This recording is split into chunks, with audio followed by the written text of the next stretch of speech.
Guys lunch শেষ করলাম। আমরা এখন আমাদের মহামান্য রাষ্ট্রপতি আব্দুল হামিদ সাহেবের বাড়ি দেখতে আসছি।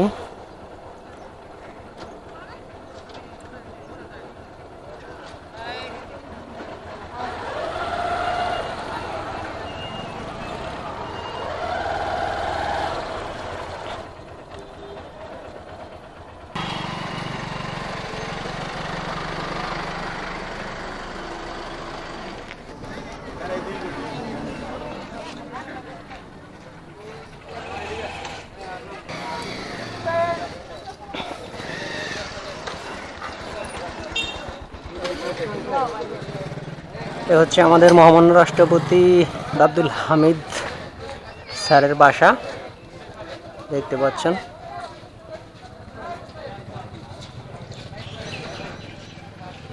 এখানে সবসময় লোকারণ্য থাকে।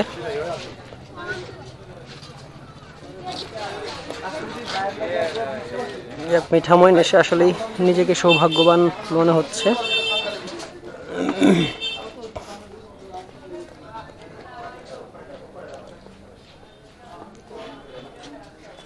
2004 মনে হয় ভবনটা করা হয়েছে।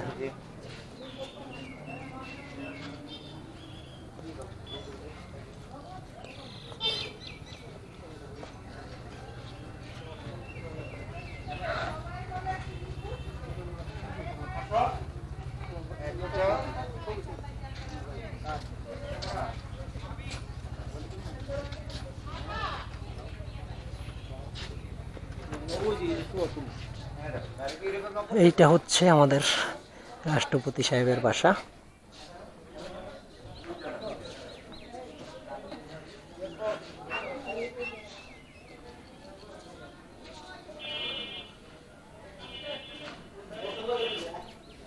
আপনারা এই মুহূর্তে দেখতে পাচ্ছেন আমি আমাদের রাষ্ট্রপতি স্যারের বাসার সামনের দিকটা আছি।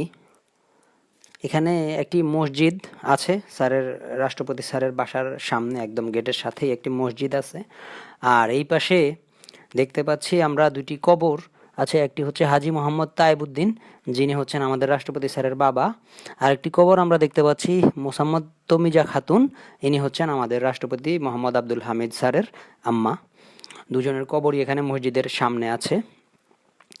আর মসজিদটি অনেক বড় আমরা দেখতে পাচ্ছি। আমি একটু ওই পাশটা থেকে হেঁটে আসি। খুব সুন্দর একটি মসজিদ, একদম আমাদের রাষ্ট্রপতি স্যারের বাসার সাথেই। এখানে সবার জন্যই উন্মুক্ত সবকিছু। এটা আসলে খুবই রেয়ার যে এত বড় মাপের একজন মানুষের বাসার সামনে আসলে জনসাধারণের জন্য এতটা উন্মুক্ত রাখা আসলে যায় না সাধারণত। তো আমি আসলে এখানে এসে খুবই অবাক হয়েছি আর কি।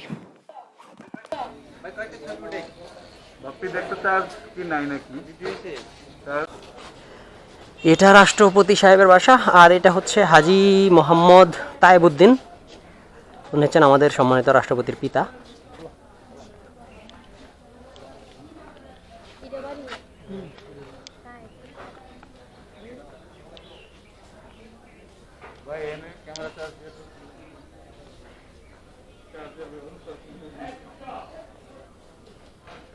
ভাই এই যে আব্দুল হক, উনি কি হয় হামিদ স্যারের ছোট ভাই। আর এই যে আব্দুল গনি, ও আচ্ছা, এটা হচ্ছে আমাদের হামিদ স্যারের ঢাকা থেকে, জি, হামিদ স্যারের ছোট ভাই প্রিন্সিপাল মোহাম্মদ আব্দুল হক সাহেবের বাসা। এটা হচ্ছে মোহাম্মদ আব্দুল গনি বড় ভাইয়ের বাসা। আর এটা হচ্ছে আমাদের রাষ্ট্রপতি সাহেবের বাসা।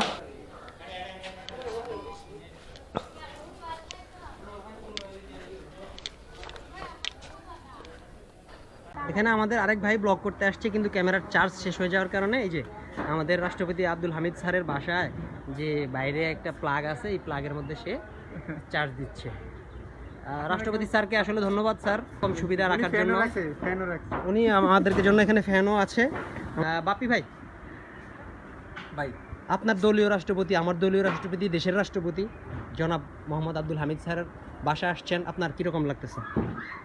ভাই, কিশোরগঞ্জে আসার পরে অনুভূতিটা হচ্ছে উনি আসলে দেশের জন্য। আর একটু বলে রাখি, আমাদের মধ্যে কিন্তু আপনি বেশি আগ্রহী ছিলেন আসার জন্য, যে না আমি হামিদ স্যারের বাসায় যাবই, যেহেতু আসছি কিশোরগঞ্জে। তাহলে বলেন। কারণ উনি আমার না শুধু, একটু জোরে বলবেন প্লিজ। উনি আসলে বাংলাদেশের একজন আইডল। আপনি যে বক্তব্য দেন যেভাবে ওইভাবে বলবেন। না, পলিটিক্যাল না। আচ্ছা, সত্য কথা বলতে তিনি যা করছে কিশোরগঞ্জের জন্য অনেক, এটা আসলে আমরা দেখছি। হ্যাঁ, আমরা দেখলাম। তারপর ওনার বাসায় আসলাম। ওনার বাসায় এসে দেখলাম যে অন্যান্য রাষ্ট্রপতি বা একজন মন্ত্রী হইলে মনে করেন ঢুকতে গেলে কয়েকটা বেড়া। হ্যাঁ হ্যাঁ, রাইট, এটা একটা পয়েন্ট। বাসায় একদম ওনার বাসার সামনে একদম আমরা হ্যাঁ, যে আব্দুল রাজ্জাক সাহেব ওনার ভাইদের বাসা, উনি অত্যন্ত ভালো মানুষ। হ্যাঁ, সেটাই, ভালো মানুষ, দেশের জন্য কাজ করে যাচ্ছেন, দোয়া করি ইনশাআল্লাহ। ভাই শরীফ ভাই, আপনি ভিডিও করছেন, আপনার ক্যামেরার চার্জ শেষ হয়ে গেছে। আমি দেখতে পাইছি আপনার যে ক্যামেরা, অ্যাকশন ক্যামেরার চার্জ শেষ হয়ে যাওয়ার কারণে আপনি ওখানে চার্জ দিচ্ছেন। ঠিক আছে, এই দেখেন আমাদের শরীফ ভাই, ওনার অ্যাকশন ক্যামেরার চার্জ শেষ হয়ে যাওয়ার কারণে সবার হয় না, এই সৌভাগ্য সবার হয় না, সেটাই আর কি। ঠিক আছে, আমরা আবার আসবো, সাথেই থাকুন। তো আমরা রাষ্ট্রপতি হামিদ স্যারের বাসা থেকে মাত্র বের হলাম। তবে আমি আসলে একদম বুকে হাত দিয়ে বলতে পারি উনি একজন খুবই সাধারণ মানুষ, মাটির মানুষ। কারণ একটি দেশের রাষ্ট্রপতির বাসায়, একটি গণপ্রজাতন্ত্রী দেশের, স্বায়ত্তশাসিত দেশের, স্বাধীন দেশের রাষ্ট্রপতির বাসায় এত সহজভাবে ঢোকা যাওয়া যায় কি না, আমার কাছে এটা আসলে বোধগম্য নয়। এবং আমার যতটুকু জানি আমি যাই না, কিন্তু ওনার বাসায় আমরা খুব সহজেই বাসার ভেতরে পর্যন্ত চলে গেছি। উনি সাধারণ মানুষদের জন্য ওয়াশরুমের ব্যবস্থা রেখেছেন, বেসিনের ব্যবস্থা রেখেছেন, চেঞ্জ রুমের ব্যবস্থা রেখেছেন। ওনার বাসায় সামনে অনেক জায়গা আছে, এখানে প্রতিদিনই শত শত মানুষ এসে ভিড় করে দেখে। এই জন্য আমি আসলে আমাদের রাষ্ট্রপতির প্রতি কৃতজ্ঞ যে জনসাধারণকে উনি এত কাছে থেকে আসলে দেখেন। কিন্তু অন্যান্য আমাদের নেতৃবৃন্দ সবার বাসা আসলে এরকম সুযোগ হয় না, নিরাপত্তারও কিছু ব্যাপার থাকে।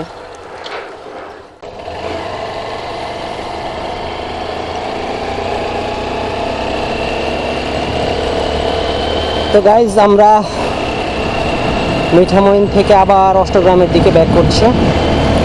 সেই dream road, one of the most beautiful Rhodes in Bangladesh বলা হয় যেটাকে, মিঠামইন অষ্টগ্রাম রোড। আসলে এটা 3টা জায়গার যাওয়ার মূলত রোড, মিঠামইন, অষ্টগ্রাম, ইটনা। কিন্তু রাস্তার যে এতই সুন্দর বহুমুখী রাস্তা, আপনারা দেখতেছেন, দেখলে বুঝতে পারবেন। দুই পাশে হাওর, তার মাঝখানে রাস্তা।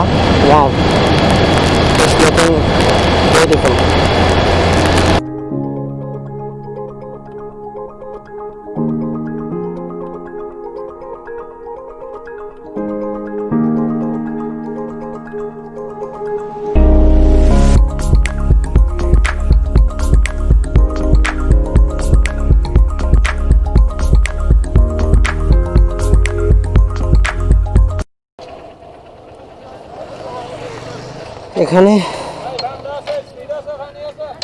এখানে আমরা কিছু ফটোশুট করব এখন।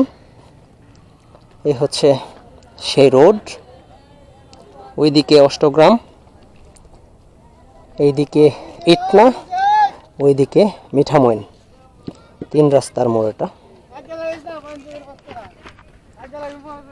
এখানে অনেক দর্শনার্থী এসে ছবি তুলে থাকেন, ভিডিও করে থাকেন।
মিঠামইন প্রজেক্ট শেষে আমরা এখন ব্যাক করছি। এই মুহূর্তে আকাশে একটি খুব সুন্দর চাঁদ দেখতে পাচ্ছি।